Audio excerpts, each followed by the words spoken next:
वक्त कार्रवाई शुरू हुई है दोबारा।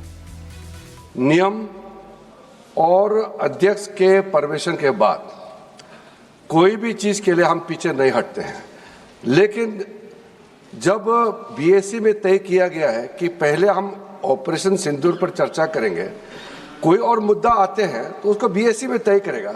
तो मेरा अनुरोध है अपने विपक्ष के साथियों से, आज जैसे तय किया गया है, 2 बार सदन स्थगित हो चुके हैं, आज चर्चा हम जैसे तय किया है ऑपरेशन सिंदूर पर 16 घंटे का चर्चा करने के बाद कोई भी विषय जो बीएससी में आएगा और बीएससी में रूल के तहत परंपरा के तहत अध्यक्ष जी के परमिशन से जो भी अगर एक्सेप्ट करता है तो सरकार तैयार है।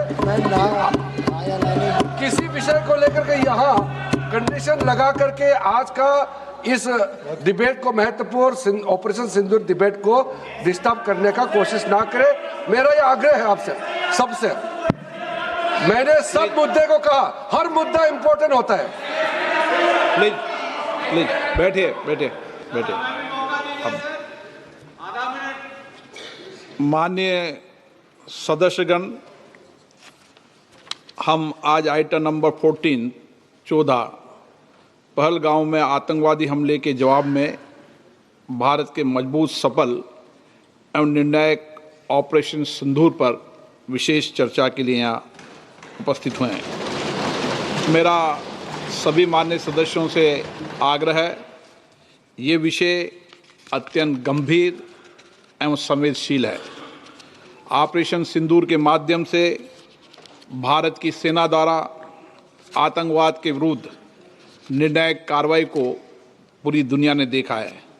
हम सबको हमारी सेना के अदम्य साहस, शौर्य और पराक्रम पर गर्व है। ये सदन साक्षी रहा है, जब भी देश के अंदर गंभीर चुनौती हो, गंभीर मुद्दे हो, हमने राष्ट्रीय मुद्दों पर सदैव एकजुटता दिखाई है। आतंकवाद एक वैश्विक चुनौती है। मेरा आपसे आग्रह है कि आज हम राष्ट्रहित और मानवता के भाव को सर्वोपरि रखते हुए हम इस प्रकार से सार्वगर्भित और मर्यादित चर्चा करें कि हमारी सेना और अन्य रक्षा बलों का गौरव बढ़े। भारत की संसद से दुनिया में आतंकवाद के विरुद्ध सामूहिक संघर्ष का एक मजबूत संदेश संसद से जाए।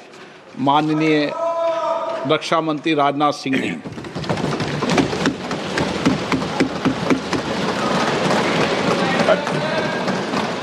अध्यक्ष महोदय, सबसे पहले तो मैं आपके माध्यम से सदन के सभी दलों के, मैंने जितने भी हमारे सम्मानित सदस्य हैं, उनके प्रति आभार व्यक्त करना चाहता हूं कि ऑपरेशन सिंदूर की जो शानदार कामयाबी हासिल हुई है, उस पर चर्चा करने के लिए आज सदन पूरी तरह से तैयार है।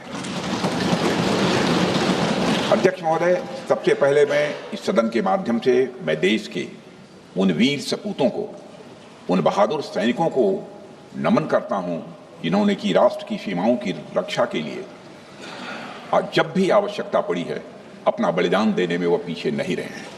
आज भी वह तैयार हैं और आज भी वह तत्पर हैं। साथ ही मैं उन सैनिकों की स्मृति को भी अध्यक्ष महोदय नमन करता हूं जिन्होंने की भारत की एकता और अखंडता सुनिश्चित करने के लिए अपना सर्वस्व बलिदान कर दिया। मैं पूरे देश की तरफ से सेनाओं के सभी जवानों के प्रति कृतज्ञता व्यक्त करता हूं। अध्यक्ष महोदय, आज मैं आपकी अनुमति से ऑपरेशन सिंदूर से जुड़े कुछ महत्वपूर्ण तथ्यों और विषयों को सदन के समक्ष रखने के लिए यहां खड़ा हूं।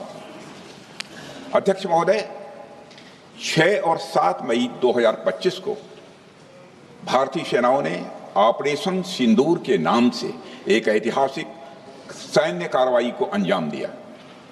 यह केवल एक सैन्य कार्रवाई नहीं थी, बल्कि यह भारत की संप्रभुता, उसकी अस्मिता, देश के नागरिकों के प्रति हमारी जिम्मेदारी और आतंकवाद के खिलाफ हमारी नीति का एक इफेक्टिव और डिसाइसिव डिमॉन्स्ट्रेशन था। अध्यक्ष महोदय, जैसा इस सदन को जानकारी है, 22 अप्रैल 2025 को जम्मू कश्मीर के पहलगाम क्षेत्र में एक अमानवीय और कायराना आतंकी हमला हुआ। इस हमले में हमारे 25 निर्दोष नागरिकों सहित एक नेपाली नागरिक की भी जान गई थी। उन निर्दोष लोगों की जान उनका धर्म पूछ कर लिया गया। यह अपने आप में अमानवीयता का सबसे कुत्सित और सबसे घृणित उदाहरण था। यह घटना भारत की सहन शक्ति की सीमा की भी मैं मानता हूं परीक्षा थी। अध्यक्ष महोदय, इस हमले के तुरंत बाद हमारे प्रधानमंत्री श्री नरेंद्र मोदी जी ने तीनों सेनाओं के प्रमुखों की एक उच्च स्तरीय बैठक की और उन्हें छूट दी गई कि वे अपने विवेक, स्ट्रेटेजिक अंडरस्टैंडिंग और रीजनल सिक्योरिटी सिचुएशन को ध्यान में रखते हुए वह निर्णायक कार्रवाई करें। इसके बाद हमारे सैन्य नेतृत्व ने न केवल अपनी मैच्योरिटी दिखाई बल्कि उस स्ट्रेटेजिक विजडम का भी परिचय दिया जिसकी उम्मीद भारत जैसी एक रिस्पॉन्सिबल पावर से की जाती है। अध्यक्ष महोदय, ऑपरेशन सिंदूर को अंजाम देने से पहले हमारी सेनाओं ने हर पहलू का बहुत ही गहराई के साथ अध्ययन किया। हमारे पास कई विकल्प थे, लेकिन हमने उस विकल्प को चुना जिसमें आतंकवादियों और उनके ठिकानों को अधिकतम नुकसान पहुंचे और जिसमें पाकिस्तान के आम नागरिक को कोई क्षति न होने पाए, इस बात की भी हम लोगों ने चिंता की। अध्यक्ष महोदय, हमारी सेनाओं द्वारा की गई वेल कोऑर्डिनेटेड स्ट्राइक्स ने 9 टेररिस्ट इंफ्रास्ट्रक्चर टारगेट्स को प्रिसीजन के साथ, सटीकता के साथ हिट किया और इस सैन्य कार्रवाई में एक अनुमान के अनुसार 100 से अधिक आतंकवादी, मैं बहुत संभल कर बोल रहा हूं अध्यक्ष महोदय, हमारी फिगर गलत ना होने पाए, फिगर इससे बहुत अधिक है। 100 से अधिक आतंकवादी, उनके ट्रेनर, उनके प्रशिक्षक, उनके हैंडलर, लश्कर ए तोयबा और हिजबुल मुजाहिदीन जैसे आतंकवादी संगठनों से संबंधित थे। ये वही आतंकी संगठन हैं जिन्होंने पाकिस्तान की सेना और ISI का जिन्हें खुला समर्थन प्राप्त है। अध्यक्ष महोदय, 7 मई 2025 को रात्रि 1:05 भारतीय सशस्त्र बलों ने ऑपरेशन सिंदूर प्रारंभ किया, जिसमें पाकिस्तान और पाक ऑक्युपाइड कश्मीर में भारत के खिलाफ आतंकी गतिविधियों से जुड़े 9 स्थानों को निशाना बनाया गया।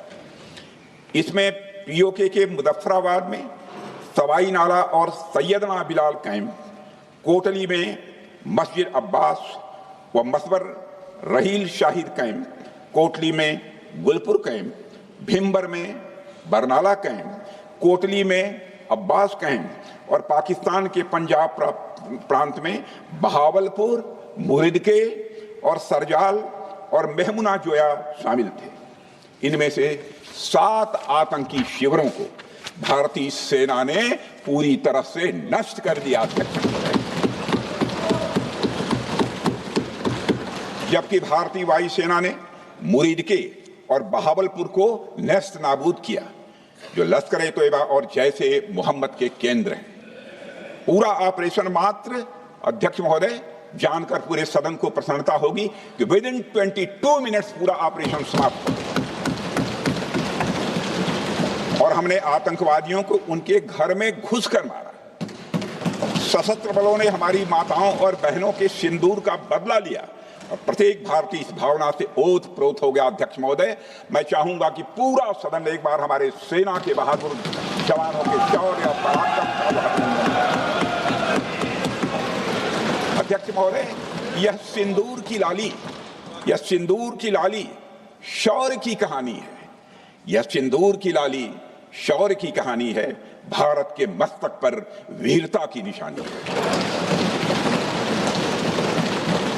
अध्यक्ष महोदय, सेनाओं ने अंधेरी रात होने के बावजूद हमले की सफलता के स्पष्ट एविडेंस भी जुटाए हैं, साक्ष्य है हमारे पास। अध्यक्ष महोदय, हमले के कुछ ही घंटों के भीतर एक प्रेस रिलीज और मीडिया ब्रीफिंग के माध्यम से इन्हें जनता की जानकारी के लिए जारी कर दिया गया था।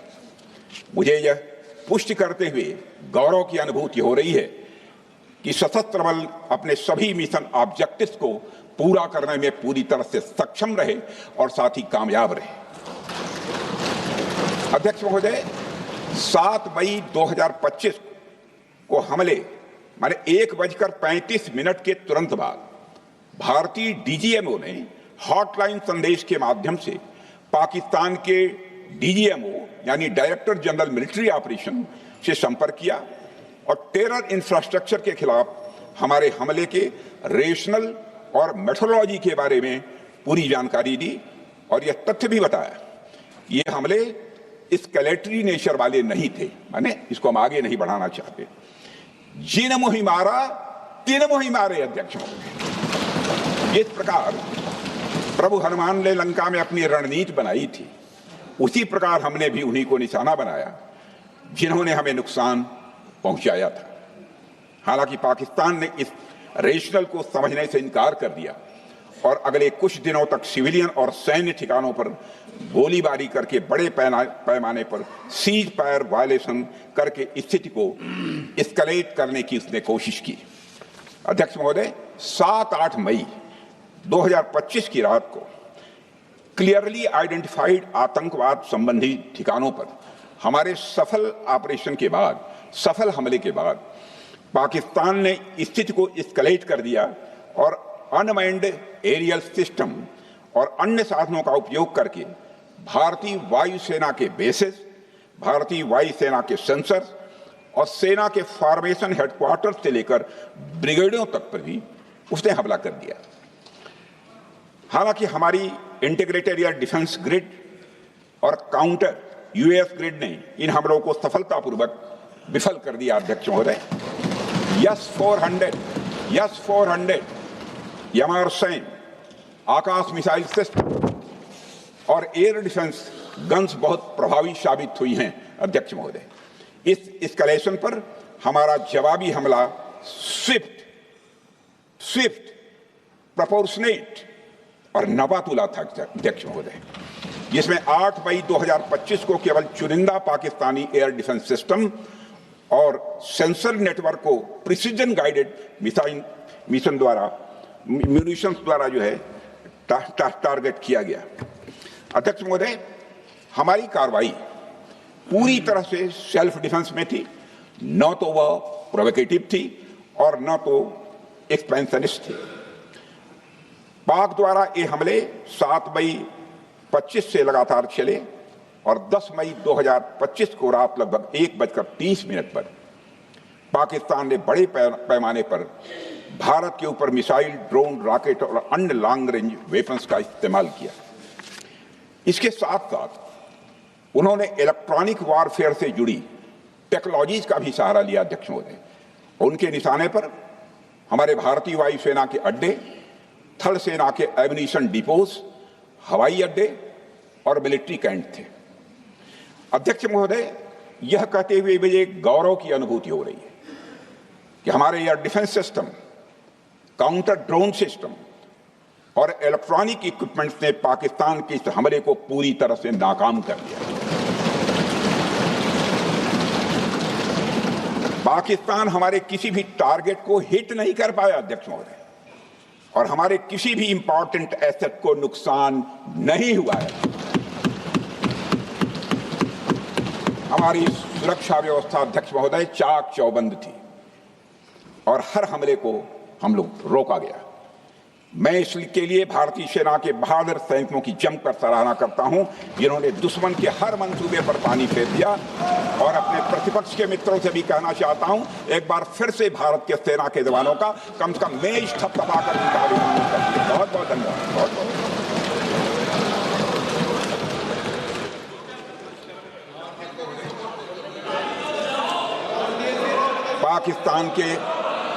पाकिस्तान के इस हमले के जवाब में हमारी कार्रवाई साहसिक थी, ठोस थी और प्रभावी थी।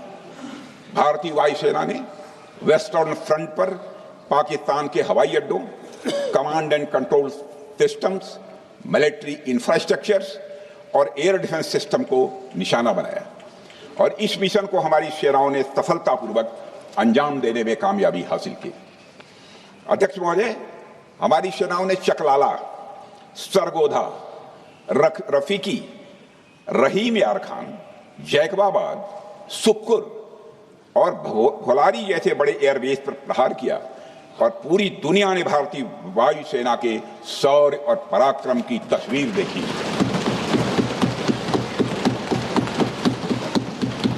अध्यक्ष महोदय, ऑपरेशन सिंदूर ट्राई सर्विसेज कोऑर्डिनेशन का एक बेमिसाल उदाहरण था। जब भारतीय वायुसेना ने आसमान से हमले किए, हमारी थल सेना ने जमीन पर मोर्चा संभाल लिया। हमारे जवान नियंत्रण रेखा पर पूरी ताकत से डटे रहे और पाकिस्तान की हर हरकत का करारा जवाब दिया। अध्यक्ष महोदय, भारतीय नौसेना ने भी, लोग पूछते हैं भारतीय नौसेना का क्या रोल था, भारतीय नौसेना ने भी उत्तरी अरब सागर में अपनी तैनाती मजबूत कर दी। भारतीय नौसैनिकों ने पाकिस्तान को यह साफ संदेश दिया कि हम समुद्र से लेकर जमीन तक पाकिस्तान के हर महत्वपूर्ण ठिकानों पर प्रहार करने में न केवल सक्षम हैं बल्कि हम तैयार हैं। अध्यक्ष महोदय, इस ऑपरेशन का मकसद टेररिस्ट कैंप्स और उनके सपोर्टर्स को टारगेट करना, उन्हें नेस्त नाबूद करना था और यह साफ संदेश देना था कि भारत आतंकवाद के विरुद्ध जीरो टॉलरेंस रखता है। भारत ने कार्रवाई इसलिए रोकी क्योंकि कॉन्फ्लिक्ट के पहले और उसके दौरान जो भी पॉलिटिकल और मिलिट्री ऑब्जेक्टिव्स तय किए गए थे उसे हम पूरी तरह से हासिल कर चुके थे। इसलिए यह कहना, यह मानना कि यह ऑपरेशन किसी दबाव में रोका गया था, यह बेबुनियाद है और सरासर गलत है। अध्यक्ष,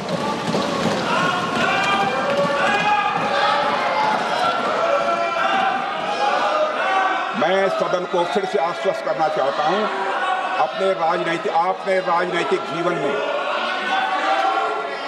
अध्यक्ष महोदय,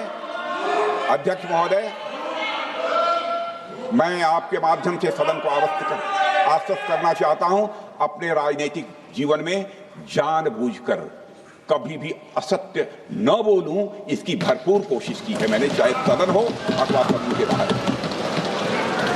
अध्यक्ष महोदय, मैं आपके माध्यम से सदन को यह भी अवगत कराना चाहता हूं,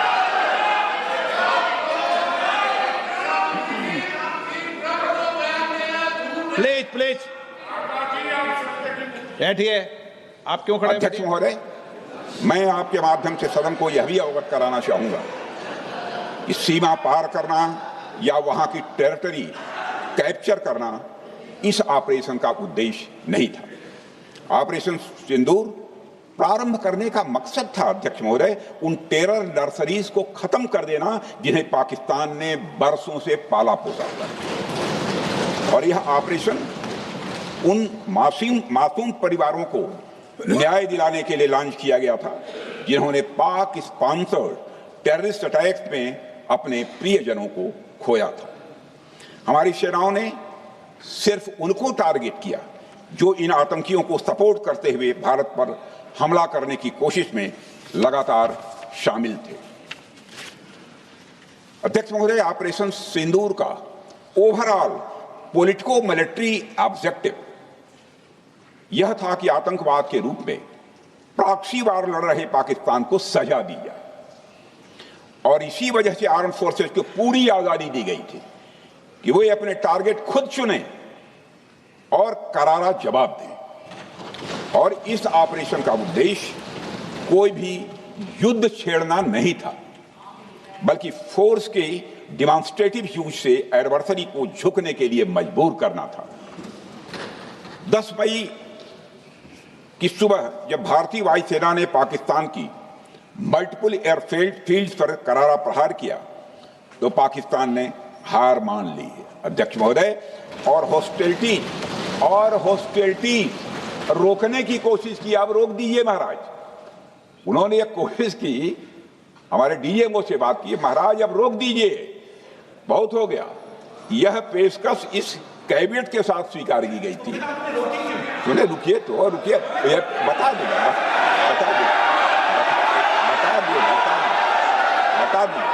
अब बैठ तो आपको मौका मिलेगा। यह क्यों रुका, इसका पहले ही मैं पूरी तरह से वर्णन कर चुका हूं। अध्यक्ष महोदय, मैं नेता प्रतिपक्ष को बहुत सम्मान के साथ कहना चाहता हूं कि कृपया एक बार मेरा पूरा भाषण पूछ लें। आपको प्रश्न पूछने की पूरी आजादी है, आप पूछ सकते हैं, मैं उसका उत्तर दूंगा। अध्यक्ष महोदय, 10 मई की सुबह जब भारतीय वायुसेना ने पाकिस्तान की मल्टीपल एयरफील्ड्स पर करारा प्रहार किया तो पाकिस्तान ने हार मान ली और हॉस्टिलिटी रोकने की उन्होंने पेशकश की। यह पेशकश इस कैबिनेट के साथ स्वीकार की गई हम लोगों के द्वारा कि यह ऑपरेशन केवल पाज किया गया है, स्थगित किया गया है। यह ऑपरेशन समाप्त नहीं हुआ है। अध्यक्ष महोदय, अगर पाकिस्तान की ओर से भविष्य में कोई भी मिस एडवेंचर हुआ तो यह ऑपरेशन, अध्यक्ष महोदय, मैं सदन को आश्वस्त करना चाहता हूं, दोबारा प्रारंभ हो।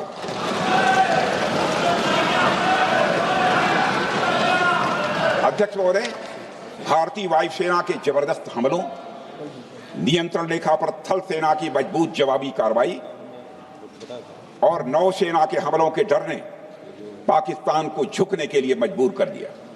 अध्यक्ष महोदय, और पाकिस्तान की हार उनकी एक सामान्य विफलता नहीं थी, बल्कि यह उसके सैन्य बल और मनोबल या दोनों की एक हार थी। 10 मई को पाकिस्तान के डीजीएमओ ने भारत के डीजीएमओ से संपर्क किया और सैन्य कार्रवाइयों को रोकने की अपील की।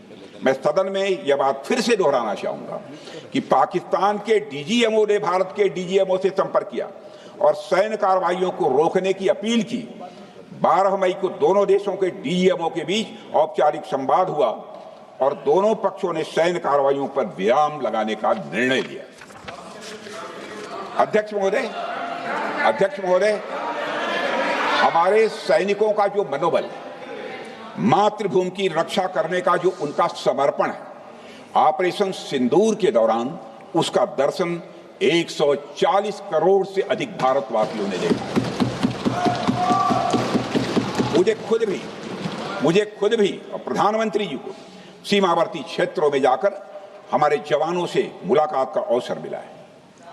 अध्यक्ष महोदय, श्रीनगर के मिलिट्री बेस पर, भुज के एयरबेस पर, उधमपुर के कमांड सेंटर पर, हर जगह प्रत्यक्ष मैंने अपनी आंखों से देखा कि हमारे सैनिकों का मनोबल अपनी पूरी बुलंदी पर था। उनकी आंखों में विश्वास है और उनका संकल्प अडिग है। वे न केवल भारत की सीमाओं की रक्षा कर रहे हैं, बल्कि हमारे राष्ट्रीय स्वाभिमान की भी, अध्यक्ष महोदय, रक्षा कर रहे हैं। अध्यक्ष महोदय, किसी भी देश में जनता सत्ता पक्ष को और विपक्ष को अलग अलग दायित्व सौंपती है, दोनों को अलग अलग दायित्व, और हेल्दी डेमोक्रेसी में तो स्वाभाविक है।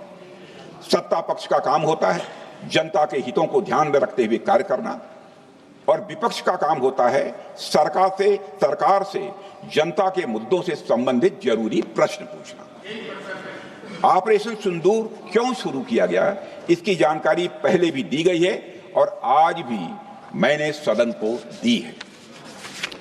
अध्यक्ष महोदय, कभी कभी हमारे प्रतिपक्ष के लोग ये पूछते रहे हैं कि हमारे कितने विमान गिरे। मुझे लगता है उनका यह प्रश्न हमारी राष्ट्रीय जनभावनाओं का सही से प्रतिनिधित्व नहीं कर रहा है। मुझे लगता है उन्होंने एक बार भी हमसे यह नहीं पूछा कि हमारी सेनाओं ने दुश्मन के कितने विमान मारे गिराए।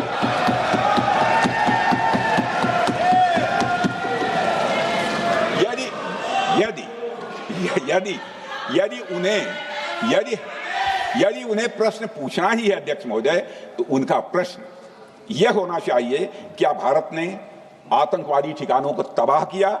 तो उसका उत्तर है हाँ।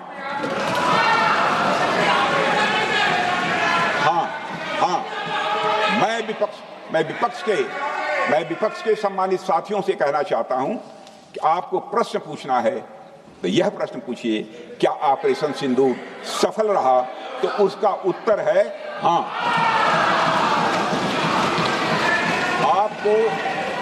आपको प्रश्न पूछना है, आपको प्रश्न पूछना है तो यह प्रश्न पूछिए कि जिन आतंकियों ने हमारी बहनों, हमारी बेटियों का सिंदूर मिटाया, क्या हमारी सेनाओं ने ऑपरेशन सिंदूर में उन आतंकियों के आकाओं को मिटाया?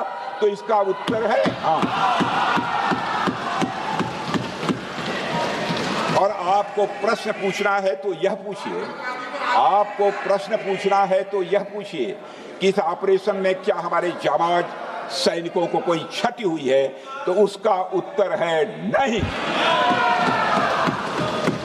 अध्यक्ष महोदय, लक्ष्य जब बड़े हो, अध्यक्ष महोदय, लक्ष्य जब बड़े हो तो अपेक्षाकृत छोटे मुद्दों पर हमारा ध्यान नहीं जाना चाहिए। लक्ष्य बड़े हों तो छोटे मुद्दों पर, अपेक्षाकृत जो छोटे मुद्दे होते हैं कंपैरेटिवली, उन पर ध्यान नहीं जाना चाहिए, क्योंकि छोटे मुद्दों पर ही ध्यान देते रहने से देश की सुरक्षा और सैनिकों के सम्मान और उत्साह जैसे बड़े मुद्दों से ध्यान हट सकता है, जैसा कि विपक्ष के हमारे कुछ साथियों के साथ हो रहा है। अब चूंकि विपक्ष के मित्र ऑपरेशन सिंदूर को लेकर उचित प्रश्न नहीं पूछ पा रहे हैं, तो उन्हें मैं क्या बताऊं अध्यक्ष महोदय। मैं लगभग 4 डिकेड से अधिक समय से राजनीति में, सत्ता पक्ष हो या विपक्ष हो, अपनी पार्टी हो या दूसरी पार्टी हो, कभी भी किसी के साथ दलगत राजनीति को मैंने शत्रुतापूर्ण तरीके से जिंदगी में नहीं देखा है मैंने, अध्यक्ष महोदय। इसलिए आज अगर विपक्ष प्रश्न पूछने में असफल है, मैं विपक्ष को उनके इस काम में थोड़ी सी मदद करना चाहता हूं। अध्यक्ष महोदय, मैं विपक्ष के अपने सम्मानित साथियों से कहना चाहता हूं कि यदि आज हम लोग सत्ता पक्ष में हैं तो ऐसा नहीं है कि हम हमेशा सत्ता पक्ष में ही रहेंगे। यह आवश्यक नहीं है, किसी के लिए आवश्यक नहीं। एक लंबा समय हमने विपक्ष का काम किया है, एक लंबा समय हमने सरकारों से सवाल पूछने में लगाया है। जनता ने जब हमें विपक्ष में रहने का दायित्व सौंपा था तो हमने विपक्ष में रहकर विपक्ष की भूमिका को बड़े ही सकारात्मक तरीके से निभाया भी है। अध्यक्ष महोदय, विपक्ष में रहकर हमने कैसे प्रश्न पूछे, इसके कुछ उदाहरण मैं यहां रखना चाहता हूं। 1962 में अध्यक्ष महोदय, चीन के साथ हुए युद्ध में जब दुखद परिणाम आया तो हमने उस समय की सरकार से यह पूछे थे, लेकिन वह प्रश्न यह था कि हमारे देश की धरती पर दूसरे देश का कब्जा कैसे हुआ। हमने यह प्रश्न पूछा था कि हमारी सेना और हमारी जनता अपमानित क्यों हुई। हमने यह प्रश्न पूछा था कि बड़ी संख्या में हमारे सैनिक हताहत कैसे हुए। हमने यह प्रश्न नहीं पूछा कि हमारे टैंक, हमारी मशीनें, हमारी बंदूकें क्यों ध्वस्त हो गई। यह प्रश्न हम लोगों ने नहीं पूछा। मशीनों और तोपों की चिंता न करके, मशीनों और तोपों की चिंता न करके अध्यक्ष महोदय, हमने देश की टेरिटरी की चिंता की, हमने देश के सैनिकों की। इसी तरह 71 के युद्ध में, 71 के युद्ध में जब हमने पाकिस्तान को सबक सिखाया, मैं उस समय की सरकार को मैं बधाई देना चाहता हूं। हमने अपने राजनीतिक और सैन्य नेतृत्व की प्रशंसा की। हमने ये नहीं देखा कि किस दल की सरकार है, किस विचारधारा की सरकार है, इसकी चिंता नहीं की कभी। हमारे नेता अटल बिहारी वाजपेयी ने संसद में खड़े होकर उस समय के नेतृत्व की प्रशंसा की थी। हमने इस बात की खुशी जाहिर कि हमने अपने शत्रु को सबक सिखाया। हमने उस दौरान यह प्रश्न नहीं पूछा कि इस सबक सिखाने के दौरान में भारत के कितने प्लेन्स गिरे, भारत के कितने इक्विपमेंट्स बर्बाद हुए। यह प्रश्न अध्यक्ष महोदय उस समय भी हम लोगों ने नहीं पूछा। अध्यक्ष महोदय, यदि मैं इसे और भी प्रैक्टिकल तरीके से समझाऊं, तो किसी भी परीक्षा के परिणाम में रिजल्ट मैटर करता है। यदि किसी परीक्षा में कोई बच्चा अच्छे मार्क्स लेकर आ रहा है तो हमारे लिए उसके मार्क्स मैटर करने चाहिए। हमें इस बात का ध्यान नहीं रखना चाहिए कि एग्जाम के दौरान उसकी पेंसिल टूट गई थी या उसकी पेन खो गई।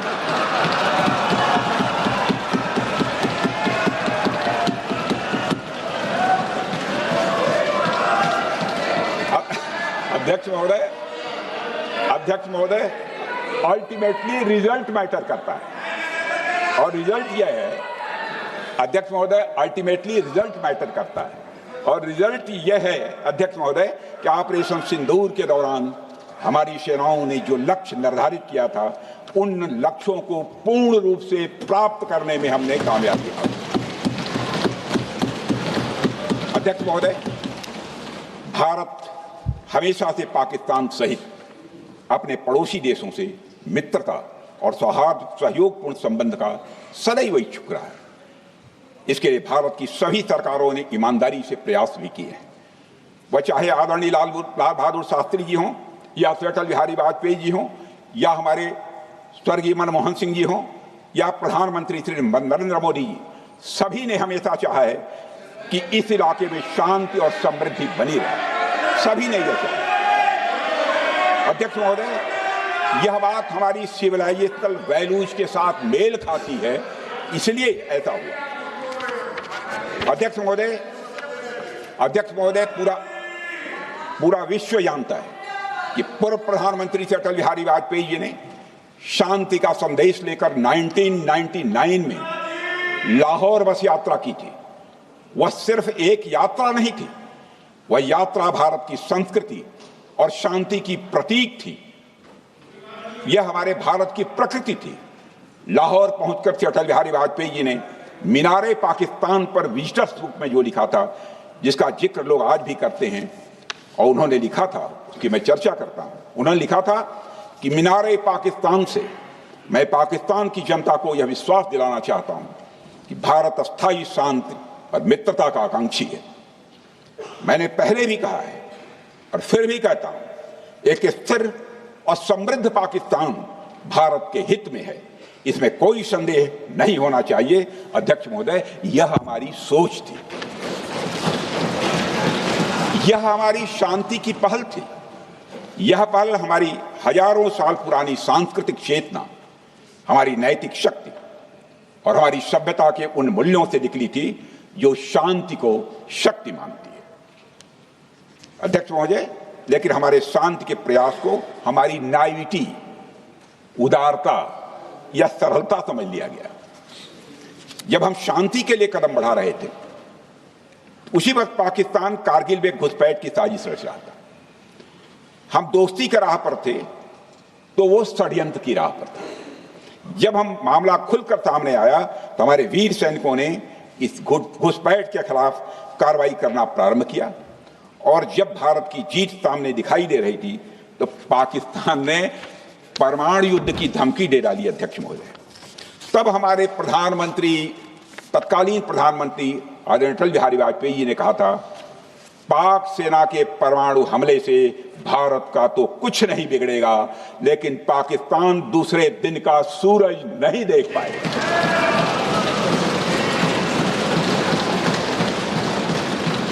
यानी अटल जी जो शांति का पैगाम लेकर गए, वही अटल जी शक्ति का भी परिचय देने में तनिक भी नहीं हिचके। यही है भारत। अध्यक्ष महोदय, यह सामर्थ्य का उद्घोष था। यह एक स्पष्ट संदेश था कि भारत शांति चाहता है, लेकिन अगर कोई हमारी संप्रभुता को चुनौती देगा तो उसका जवाब भी उतनी ही दृढ़ता से दिया जाएगा। अध्यक्ष महोदय, 2015 में जब हमारे प्रधानमंत्री मोदी जी ने लाहौर जाकर नवाज शरीफ से मुलाकात की तो भारत ने फिर से दोस्ती का हाथ बढ़ाया। अध्यक्ष महोदय, हम वाकई में शांति की राह पर चलना चाहते थे, क्योंकि हमारी मूल प्रकृति बुद्ध की है, युद्ध की नहीं है।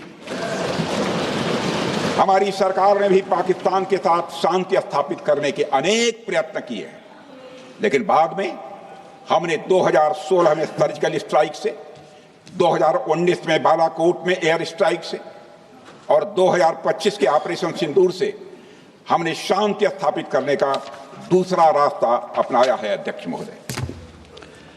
महोदय, अब हमारे प्रधानमंत्री श्री नरेंद्र मोदी जी और हमारी सरकार का स्टैंड बिल्कुल क्लियर है कि टेररिज्म और टॉक्स ये दोनों साथ नहीं चलते, क्योंकि सभ्य मुल्कों के बीच बातचीत होती है। अध्यक्ष महोदय, लोकतांत्रिक देशों में बातचीत होती है, पर एक ऐसा देश जिसके वजूद में लोकतंत्र का एक कतरा भी न हो और सिर्फ रिलीजियस फैनेटिसिज्म, टेररिज्म और हेट्रेड अगेंस्ट इंडिया हो, उसके साथ संवाद किसी भी सूरत में नहीं किया जा सकता। क्योंकि टेररिज्म की भाषा जो अध्यक्ष महोदय होती है वह खून, डर और नफरत है, संवाद नहीं। गोलियों की आवाज में संवाद की आवाज दब जाती है। जहां खून बहता है वहां बातचीत की गुंजाइश अध्यक्ष महोदय नहीं बचती। अध्यक्ष महोदय, पाकिस्तान की वर्तमान स्थिति अब जग जाहिर है। जिस देश ने आतंक को अपनी विदेश नीति का औजार बना लिया वह अंततः अपने ही जाल में फंस जाता है। पाकिस्तान की नीति और चरित्र को लेकर कोई भ्रम नहीं रहना चाहिए। यह एक ऐसा देश है जो वैश्विक आतंकवाद की नर्सरी है और उन्होंने इसको अपनी स्टेट पॉलिसी का भी एक आधार बनाया हुआ है। अध्यक्ष महोदय, ऑपरेशन सिंदूर के दौरान पूरी दुनिया ने देखा है कि पाकिस्तान में सरकार आतंकवादियों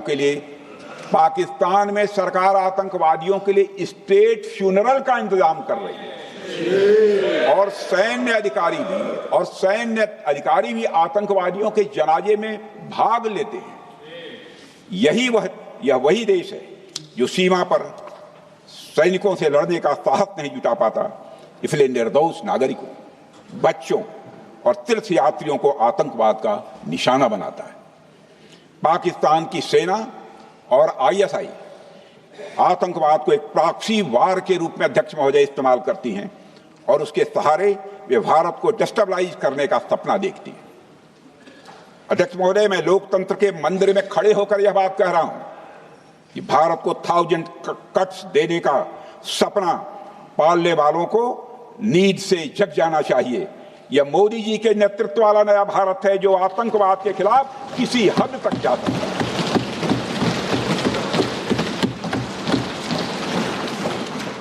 अध्यक्ष महोदय, आप भारत का इतिहास जानते हैं। देखिए, हमने कभी भी किसी की 1 इंच जमीन पर आज तक कभी कब्जा नहीं किया है। हम यह भी जानते हैं कि युद्ध अपनी बराबरी वालों से करना चाहिए। ऐसा गोस्वामी तुलसीदास जी ने लिखा है और गोस्वामी तुलसीदास जी कहते हैं कि नीति ऐसी ही होनी चाहिए, प्रीति और बैर बराबरी वाले से ही करनी चाहिए। शेर यदि मेढकों को मारे तो उसका बहुत अच्छा संदेश नहीं आता है अध्यक्ष महोदय। और अध्यक्ष महोदय, हमारे देश की सेना शेर है।